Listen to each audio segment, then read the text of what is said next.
Hello my dear students, welcome back again in another video.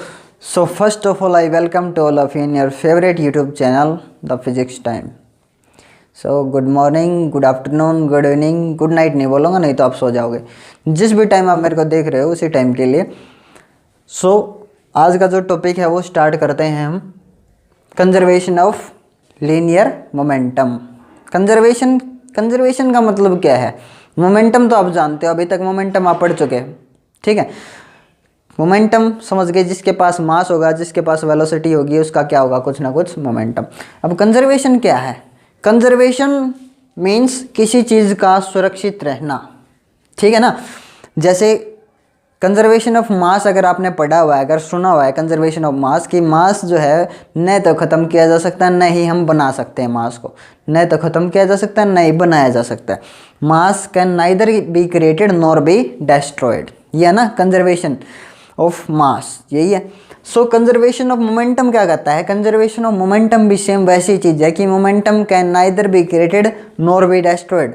हम momentum को नहीं तो बना सकते और नहीं उसको डिस्ट्रॉय कर सकते. ये चीज़ है यहाँ पे. कंजर्वेशन का मतलब सुरक्षित, संरक्षित, ये भी समझ सकते हो आप, संरक्षित रहना.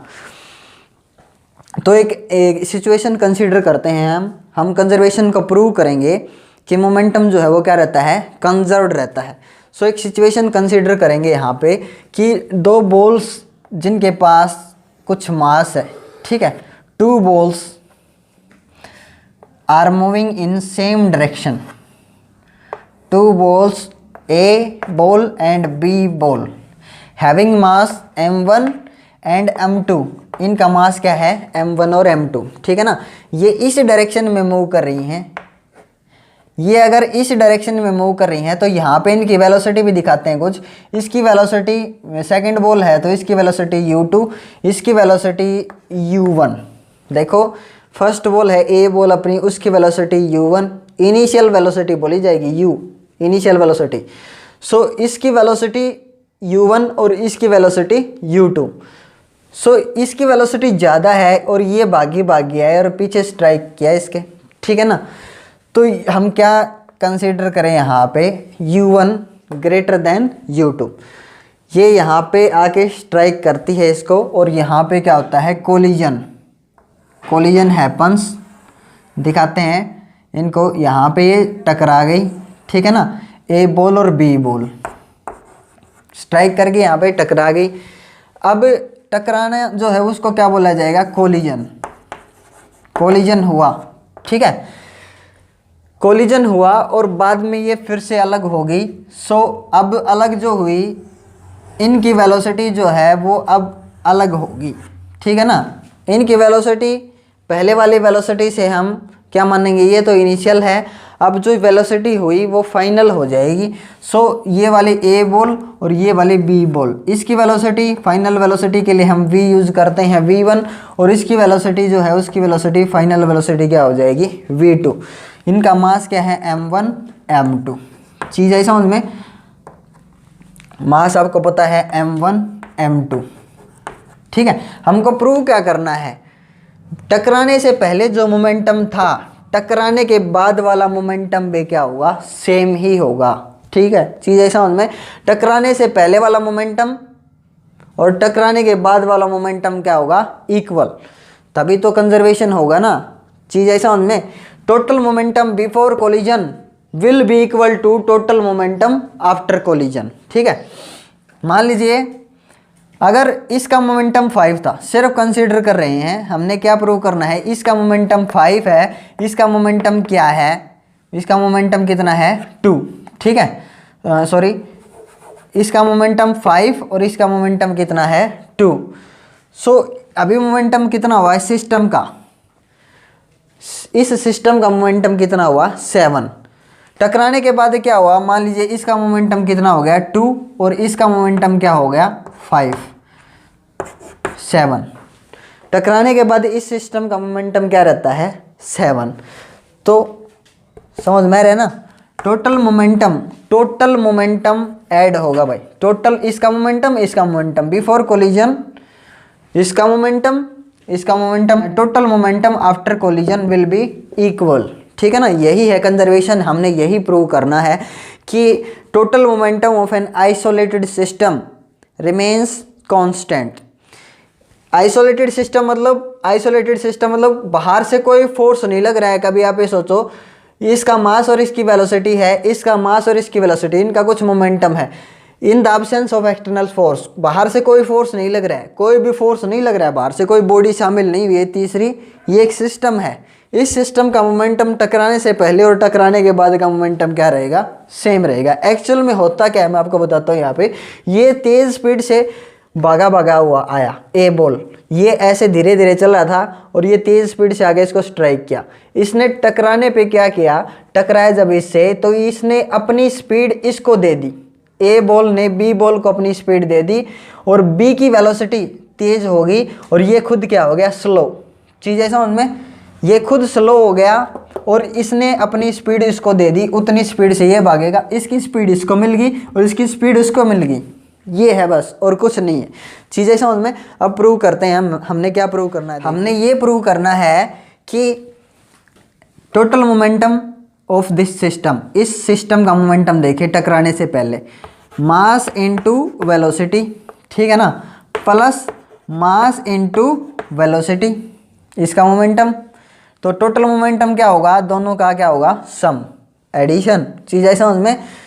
This will be equal to total momentum after collision m1 v1, इसका मोमेंटम का होगा mass into velocity, plus mass into velocity m2 v2, इसका मोमेंटम और इसका मोमेंटम, दोनों का मोमेंटम ऐड कर दिया हमने। और ये हमने प्रूव करना है। क्या प्रूव करना है? Total momentum before collision, total momentum before collision will be equal to total momentum after collision।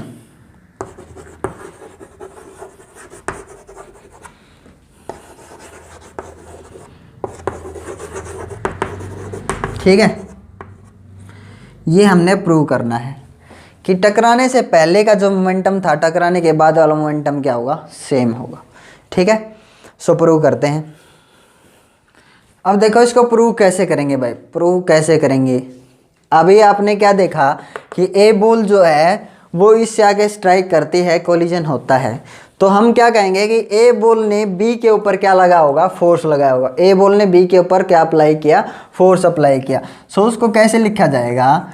Force on B ball, force on ball b, किसके कारण? ए बॉल के कारण, फोर्स FBA बोला जाएगा भाई, force on ball B due to A. ठीक है ना? यहाँ पे इस बॉल के ऊपर जब ये दोनों स्ट्राइक कर रही थी, तो जब ए ने बी के ऊपर फोर्स लगाया तो बी ने भी तो ए के ऊपर फोर्स लगाया होगा ना। एक्शन रिएक्शन में हमने यही तो पढ़ा है ना। जब एक एक्शन करेगा तो उसका आपको क्या मिलेगा? तुरंत इक्वल एंड अपोजिट रिएक्शन। जब ए ने बी के ऊपर फोर्स लगाया है, बी बॉल के ऊपर, तो बी ए को क्यों छोड़ देगी? चीज़ें समझ में? बी भी ए के ऊपर फोर्स लगाएगी और उस फोर्स को क्या बोला जाएगा? उस फोर्स को बोला जाएगा force on A due to ball B, FAB। याद रखना, अगर आपको ऐसे याद नहीं रहता तो इससे याद रख लो। देखो FA का मतलब क्या है? जो फोर्स ए बॉल ने लगाया है। अब ए बॉल किसके ऊपर फोर्स लगाएगी? बी बॉल के ऊपर ही लगाएगी। ठीक है ना? ऐसे याद रख लो। यहाँ पे बी बॉल ने फोर्स लगाया है, किसके ऊपर? ए के ऊपर। फिर से समझा देता हूँ एक बार। Force on B ball due to A, force on ball A due to B, ये है फोर्स FBA या FAB का मीनिंग। चीज़ है समझ में? सो इसको हम प्रूव करते हैं अभी। If ball A applies force on B, अगर ए बॉल जो है वो फोर्स अप्लाई करती है बी के ऊपर, कितना? Force FBA, then velocity of ball, velocity of ball B changes from U2 to V2। देखो उसकी वेलोसिटी कितनी थी U2, और जो फोर्स लगाया टकराए वो तो कितना हो गया, वेलोसिटी हो गई V2। चीज़ है समझ में, U2 टू V2। ठीक है, तो अगर वेलोसिटी चेंज होती है तो क्या बोला जाएगा, एक्सेलरेशन। ठीक है, तो हमने क्या कहा कि एक्सेलरेशन हुई है, then acceleration of ball B, then acceleration of ball B, acceleration जो बॉल है B उसकी एक्सेलरेशन कितनी, उसकी एक्सेलरेशन A2 मानेंगे भाई। देखो B बॉल की एक्सेलरेशन 2, ठीक है ना, A2 सेकंड बॉल है इसलिए 2, अगर A बॉल होगी तो उसकी एक्सेलरेशन 1, A1। ठीक है, A2 कितनी होगी, अभी आपको पता है एक्सेलरेशन का formula, final velocity minus initial velocity, final velocity minus initial velocity, final minus initial upon में टाइम। ठीक है ना, हाँ ये है एक्सेलरेशन। तो फोर्स कितना आएगा, फोर्स कैसे आए, फोर्स ऐसे आए, फोर्स जब आप मास को और किसको मल्टीप्लाई कर दो, एक्सेलरेशन को, मास इनटू एक्सेलरेशन, एक्सेलरेशन मैंने मल्टीप्लाई कर दिया इसके साथ, अब ये आ गया फोर्स। फोर्स किसके ऊपर लगा है, बी बॉल के ऊपर। ठीक है ना, जो किसने लगाया था, ए ने लगाया था। ठीक है, बहुत इजी है, बस मेरे साथ बने रहना, डटे रहना, 1 सेकंड में समझ में आ जाएगा। बस एफ बी ए कैसे आया, समझ में आया। ऐसे ही आप फर्स्ट बॉल के लिए भी फोर्स निकाल सकते हो। ये फोर्स किसके लिए आया है, ये फोर्स आया है बी बॉल के लिए। ऐसे ही सिमिलरली ए बॉल के लिए भी फोर्स आ जाएगा। देखो फोर्स ए बॉल के ऊपर जो लगा होगा एफ ए बी, उसको क्या लिखा जाएगा, उसको लिखा जाएगा m1। उसकी वेलोसिटी भी चेंज हुई होगी ना जब उसके ऊपर फोर्स अप्लाई किया होगा। इफ बॉल बी, देखो उसके बारे में क्या लिखना है आपने, if ball B applies force on ball A, तो F A B, then velocity of ball A changes from u1 to v1। u1 से वेलोसिटी क्या आ जाती है, v1। तो यहाँ पे वही चीज़ रहेगी, और एक्सेलरेशन उसकी क्या आएगी, उसकी एक्सेलरेशन आएगी फर्स्ट बॉल की v1 minus u1 upon T, v1 minus u1 upon T. ठीक है ना, ये एक्सेलरेशन आ गई। तो उसका फोर्स कैसे निकाले, मास इनटू एक्सेलरेशन। तो फर्स्ट बॉल के लिए भी क्या आ गया अपने पास, फोर्स। अब हम अप्लाई करेंगे न्यूटन्स थर्ड लॉ। अब इनके ऊपर न्यूटन्स थर्ड लॉ अप्लाई होगा एक्शन रिएक्शन से, या हम क्या ले सकते हैं, according to Newton's third law. Newton third law क्या है आपको पता है, एक्शन रिएक्शन। अगर ए ने बी के ऊपर फोर्स लगाया तो बी ने भी वापस में ए के ऊपर फोर्स लगाया। ठीक है, सो हम क्या लिखें इसको, F B A is equal to minus F A B. ठीक है ना, ये क्या था अपना, बी बॉल के ऊपर ए ने फोर्स लगाया था इस डायरेक्शन में, तो बी ने वापस ए के ऊपर इस डायरेक्शन में फोर्स लगाया। इसने क्या लिख दिया, मैंने इसलिए माइनस लगाया है। Negative sign indicates only and only direction. ठीक है ना, एक्शन रिएक्शन यहाँ पे मैंने शो कर दिया।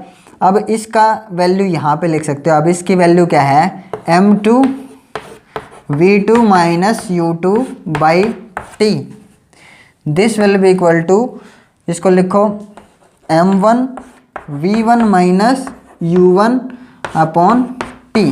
ठीक है ना, हमने इसको ऐसे लिख दिया। अब इसको सोल्व करते हैं, इसको सोल्व करो, अंदर मल्टीप्लाई करो m2 को, m2 v2 minus m2 u2 is equal to m1 v1 minus m1 u1। ठीक है, और नीचे t है ही दोनों के बोथ साइड, अभी आपको पता है बोथ साइड टी है तो टी से टी क्या हो जाएगा, कैंसिल। अगर टी को आप उठा के इधर लाओगे तो भी तो कैंसिल ही होना है, नीचे है डिवाइड में, इधर आके मल्टीप्लाई में, तो टी से टी कैंसिल। ऐसे सीधे सीधे कैंसिल कर दो आप बोथ साइड, ठीक है। सो अब ये क्या आ गया, m2 v2 minus m2 u2 is equal to m1 v1 minus m1 u1, ठीक है। अब देखो एक चीज़, यहाँ पे m2 u2 माइनस का है, अगर इसको हम इधर लेके जाएं तो ये किसका हो जाना है, प्लस का, ठीक है। सॉरी एक चीज़ हम छोड़ गए, एक चीज़ क्या छोड़ दी हमने, माइनस। देखिए नेगेटिव साइन तो भूल गए, सॉरी। माइनस अगर है यहाँ पे तो ब्रैकेट के बाहर अगर माइनस है तो ब्रैकेट अगर जब आप हटाओगे तो ये माइनस वाला क्या हो जाएगा, प्लस, ठीक है ना। हाँ, या फिर अंदर मल्टीप्लाई करो m1 माइनस का और v1 ये आ गया, और माइनस जब अंदर मल्टीप्लाई होगा तो क्या बन जाएगा, प्लस, ठीक है। अब देखो यहाँ पे क्या है माइनस और यहाँ पे क्या है प्लस, तो m2 u2 को उधर ले जाइए, m2 u2 माइनस का है तो इधर आगे किसका हो जाएगा, प्लस का, m2 u2 plus m1 u1। ये माइनस का है, इसको इधर ले आइए, m1 v1, देखो माइनस का था इधर आके प्लस का, और ये ऑलरेडी प्लस का है ही, m2 v2, ठीक है। अगर इसको आप ऐसे सही नहीं समझ रहे हो तो इसको इधर ले आइए और इसको उधर ले जाइए, वो तो एक ही बात है ना। तो इसको इधर ले आइए, m1 u1 plus m2 u2 this will be equal to m1 v1 plus m2 v2, hence prove. यही तो प्रूव करना था हमने, m1 u1 इनिशियल मोमेंटम उस सिस्टम का, दोनों बॉडीज़ का, दोनों बॉल्स का, total momentum before collision will be equal to total momentum after collision, hence proved.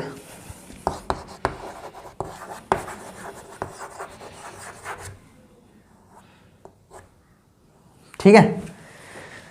अब हम करते हैं इसकी एप्लीकेशंस, कि एप्लीकेशंस क्या हैं, कंजर्वेशन ऑफ मोमेंटम जो है वो कहाँ कहाँ अप्लाई होता है। एप्लीकेशंस देखिए, अब applications of conservation of momentum में हम पहली एप्लीकेशन किसको लेंगे, रिकॉइलिंग ऑफ ए गन। एक गन जो है उसको चलाना, ठीक है ना, उसका रिकॉइलिंग बोला जाता है वो। जैसे अगर एक बुलेट को फायर करते हैं हम, देखो गन का ट्रिगर ऐसे दबाया, बुलेट आगे की तरफ जाती है तो पीछे की तरफ जाती है, गन पीछे की तरफ मूव होती है, तो हमने पीछे की तरफ जो वेलोसिटी है गन की उसको क्या बोला, रिकॉइल वेलोसिटी ऑफ गन। और इस सिचुएशन को क्या कहा, रिकॉइलिंग ऑफ ए गन, ठीक है ना। अब आप सोचिए यहाँ पे कंजर्वेशन ऑफ मोमेंटम कैसे अप्लाई होगा, तो मैं आपको बता दूँ कंजर्वेशन ऑफ मोमेंटम अप्लाई होगा यहाँ पे कैसे, कि चलाने से पहले, बुलेट फायर करने से पहले मोमेंटम कितना था, 0। बुलेट फायर करने के बाद मोमेंटम क्या रहेगा, 0 ही रहेगा, 0 रहेगा भाई। कैसे, अगर आपने फायर नहीं किया था तब तक बुलेट और वो गन क्या थी, at rest. So mass into velocity, velocity 0, at rest के लिए वेलोसिटी क्या, 0, तो मोमेंटम क्या होगा सिस्टम का, 0। जैसे आपने ट्रिगर को दबाया, बुलेट इस डायरेक्शन में जाती है, बुलेट की वेलोसिटी इस डायरेक्शन में, बुलेट ऐसे मूव करती है, तो बुलेट का कुछ क्या है, मास और उसके वेलोसिटी, मास इंटू वेलोसिटी, बुलेट का मोमेंटम इस डायरेक्शन में। और जो गन है वो पीछे की तरफ जाती है, तो गन का कुछ मास है और उसकी वेलोसिटी है इस डायरेक्शन में। तो बुलेट की पॉजिटिव मान लो डायरेक्शन और गन की क्या मान लो, नेगेटिव। तो ये मोमेंटम पॉजिटिव, ये मोमेंटम नेगेटिव, उतना ही सेम। अगर 50, अगर बुलेट का माने हम 50 मोमेंटम, तो अगर 50 इधर है तो 50 प्लस 50 माइनस 50 एक दूसरे को क्या करेंगे, कैंसिल। और चलाने के बाद भी, फायर करने के बाद भी मोमेंटम क्या रहेगा, सेम, पहले वाला। कंजर्वेशन 0 था तो 0 ही रहेगा, चीज़ है समझ में। अब एक बार समझते हैं इस चीज़ का यूज़ करके, इस चीज़ का यूज़ करके हम रिकॉइल वेलोसिटी ऑफ गन को निकाल सकते हैं कि पीछे की तरफ जो वेलोसिटी है गन की वो कितनी होगी, वो क्या बोली जाएगी, रिकॉइल वेलोसिटी। तो लिखते हैं momentum of a gun is equal to momentum of the bullet,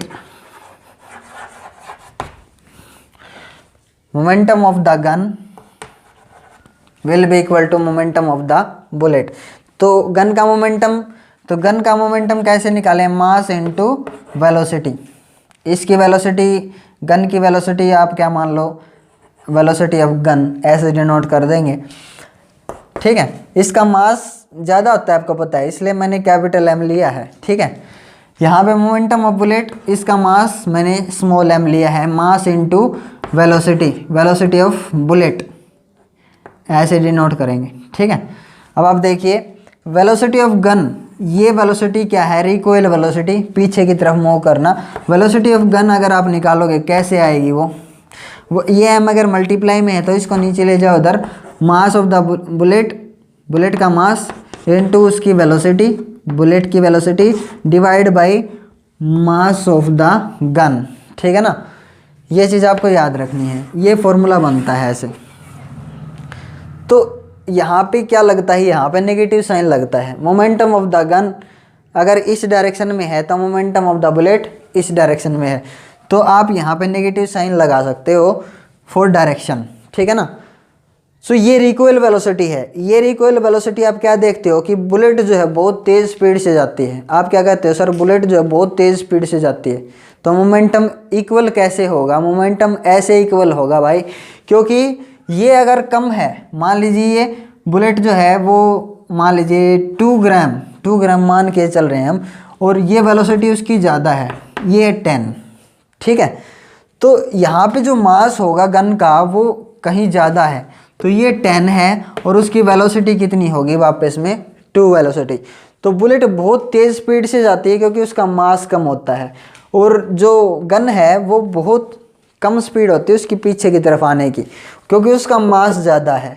heavier is the mass, if heavier is the mass velocity will be lower, velocity क्या हो जाएगी, कम। And vice versa, vice versa के, vice वर्सा मतलब उल्टा सुल्टा, उल्टा सुल्टा बोलते हैं फिजिक्स में वाइस वर्सा। अगर मास ज़्यादा होगा तो रिकॉइल वेलोसिटी ऑफ गन क्या होगी, कम। अगर मास कम होगा तो उसकी रिकॉइल वेलोसिटी क्या हो जाएगी, ज़्यादा। चीज़ ऐसा समझ में, ये है कंजर्वेशन ऑफ मोमेंटम, ठीक है ना। ये नेगेटिव डायरेक्शन, एक तो नेगेटिव मानना ही पड़ेगा, चाहे इसको नेगेटिव मानो चाहे इसको नेगेटिव मानो, ठीक है ना। सो ये है conservation of momentum. Conservation of momentum का यूज़ करके हम रिकॉइल वेलोसिटी ऑफ गन निकाल लेते हैं, ठीक है ना। एक इसकी दूसरी एप्लीकेशन क्या है, रॉकेट प्रोपल्शन। सेकंड एप्लीकेशन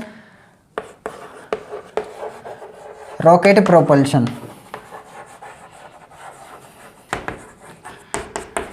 जब हम रॉकेट लॉन्च करते हैं, आपको दिखाई दे रहा है फोटो में, जब हम रॉकेट को लॉन्च करते हैं तो आपने देखा होगा कि बहुत तेज़ी से गैसेज निकलती हैं। आपको बहुत बड़ा गुब्बारा दिखाई देता होगा आग का ऐसे नीचे, वो क्या है, वो बहुत तेज़ी से गैसेज नीचे की तरफ निकलती हैं, ठीक है। तो चलने से पहले आप सोचो, इस सिचुएशन को कंसिडर करो। चलने से पहले जब तक वो चला नहीं था, उड़ा नहीं था, प्रोपेलेट नहीं हुआ था, तब तक वेलोसिटी क्या थी उसकी, 0, ठीक है ना। वहाँ पे वेलोसिटी 0 तो मोमेंटम क्या था, 0।